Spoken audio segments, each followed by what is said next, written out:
If you're currently in the market or simply aspiring to buy your dream machine, then you might want to stick around for Bearing's special feature on buying a new car.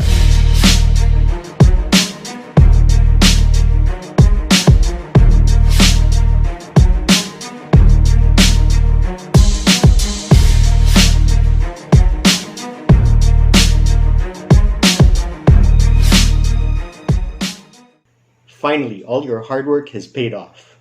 12-hour shifts, countless deliverables, dreaded meetings, your boss's antagonizing voice. It's all going to be worth it because you're about to reward yourself with a brand new car.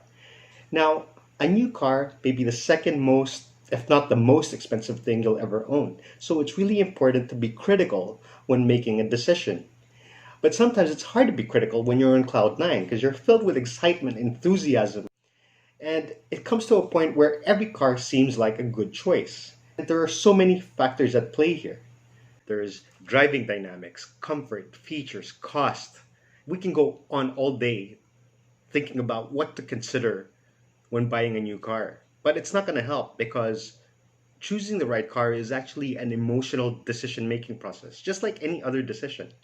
And that means you don't have to overwhelm yourself with so much information. Now, if you want to argue that you can be rational about buying a new car, then watch any advertisement out there and you'll see that they actually all appeal to your emotions as opposed to appealing to your logical senses. So the manufacturers know that it really is an emotional decision-making process. But don't worry, this doesn't mean that you're automatically going to buy the first car that makes you bounce off the wall. The good thing is you stumbled upon this video, which aims to provide you with helpful considerations before you purchase your next car. So let's jump right into it. Know your priorities. The car market has evolved so much that there are so many makes and models to choose from. Not too long ago, choices were mainly confined to your budget. But now, even on a set budget, the number of choices can still be quite overwhelming. I remember when we bought our first car back in 1995, and that really gives a hint of how old I am. But in any case, back in 1995, we had a budget in the ballpark of about 400,000 pesos. All you could get for that kind of money was an entry-level compact car. And in 1995, there were only so many you could choose from. There was one, the Toyota Corolla XL, 1300 engine. There was the Mitsubishi Lancer EL, also with a 1300 engine. There was the Mazda 323 LX with also a 1300 engine. Nissan Sentra LEC with a 1300 engine. So the choices were limited. If you had a budget, you were confined to cars that were almost similar with one another. In this day and age, if you have the budget for a compact car, which will set you back about 1,000,000 pesos, there's so many makes and models to choose from. And you're not confined to an entry-level variant. As a matter of fact, you're not even confined to a compact car with that kind of money. You can already get a 7-seater, and there's so many options out there that making that decision isn't as easy as it used to be. And in the car world, it's all about compromises. For example, if you want a car that has a lot of power, the compromise there may be fuel economy. If you want a car that can take a turn at high speed, the compromise there might be ride comfort because you have to stiffen up the springs. So it's important for you to know exactly what you want because there are some things that you're going to have to compromise. I suggest that you make a list of your priorities and categorize them from essential, good to have, and trivial. And that way, you'll know exactly what you want and what you can live without. Do your research. Now that you know what you want, know what's out there based on what you deem are essentials. Watch and read up on reviews on cars that make your shortlist. Now, it's also a good idea to browse forums related to those specific cars because this will tell you what current owners are experiencing with that particular vehicle. It's also good to actually see if there are any existing issues or known issues with that particular make or model.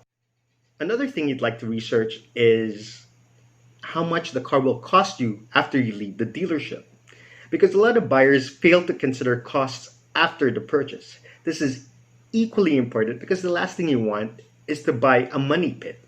So scout the web for the cost of parts, maintenance, and fuel mileage, because there are some vehicles that seem affordable at first but end up being quite costly in the long run. So once you've narrowed down your list even more, you're ready to go to the showroom.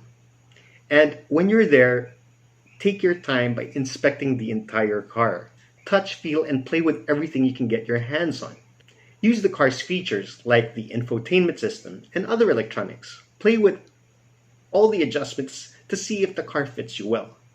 Keep in mind that brand new cars, they're not perfect. So check build quality, fit and finish, look for panel gaps, see how well everything is put together. You should also check space, comfort, and ergonomics by sitting on each seat and checking if everything is well within your reach. So while you're at the showroom, you might want to ask your agent when the next release of the model you're looking at is due. Because the last thing you want to do is buy a model that's soon to be replaced, because that's going to kill your car's resale value because it'll depreciate as soon as that model is released. Plus the fact you're not going to have the latest model on the road anymore. And of course, you should validate this information online as well, because usually dealers offer huge discounts for models that are about to be upgraded. And make sure to go more than one dealership to explore your options, even if it's the same model. Next thing to do is make sure you take a test drive. Surprisingly, there's a lot of new car owners that I've talked to who didn't bother taking a test drive. They just went on and took the plunge, bought the new vehicle without even checking to see how it drove. And I think, a lot of people do that under the premise that there's nothing wrong with the vehicle, so there's no point in driving it around because chances are they're not going to see anything wrong with it. When you don't test drive a new vehicle, it's like buying an appliance without checking to see how it performs its main function. And I find that kind of odd. Each new car drives differently. And sometimes you can't tell what you really like until you have a basis of comparison. And you should always be comparing a new car with another new car. If you've been driving around in the same car for the last 5 years and you test drive a new vehicle and then you're wowed by that, you're only being wowed by that because you're comparing it to a car that's been on the road for 5 years. So it's really important for you to test drive the new car that you're looking at and compare that against other models, because only then will you know or have a basis of comparison in terms of its steering feel, its driving dynamics, its comfort. So it's always a good idea to test drive more than one model. And then when you do get a chance to test drive a car, exploit it as much as you can. Don't settle for driving it around the car yard at 20 kilometers an hour, because that's not really going to tell you much. Get it out on the highway and drive it hard. Exploit it as much as you can. See how hard it accelerates. Take it on tight turns. Take it over some bad pavement. Again, exploit the car and see how it handles real-world driving situations. And of course, do this with the confines of our road regulations. Now, the next step is financing, and I'm not going to discuss this at great length because, one, I'm no expert on this, plus the fact that you may already be half asleep by now. All I'm going to say here is that once you've picked the car you like, make sure that you have the best deal possible by going to different dealerships. Even if you're looking at the same model, you'll be surprised that some dealers can offer better discounts than others. Not all dealerships follow a one-price policy. And aside from the dealerships, you should also go directly to your bank. I know there will be in-house financing and the agent will move mountains to take care of that for you. But nothing should be stopping you from going directly to your bank and comparing interest rates. And then be completely transparent about this with what they're offering, because you'll see that they can actually negotiate, or you can actually negotiate for a better deal or better interest rates to finally get the best price possible. Okay, so the last piece is taking delivery of your new ride. Congratulations. But before you accept that vehicle as yours, make sure to inspect what you expect.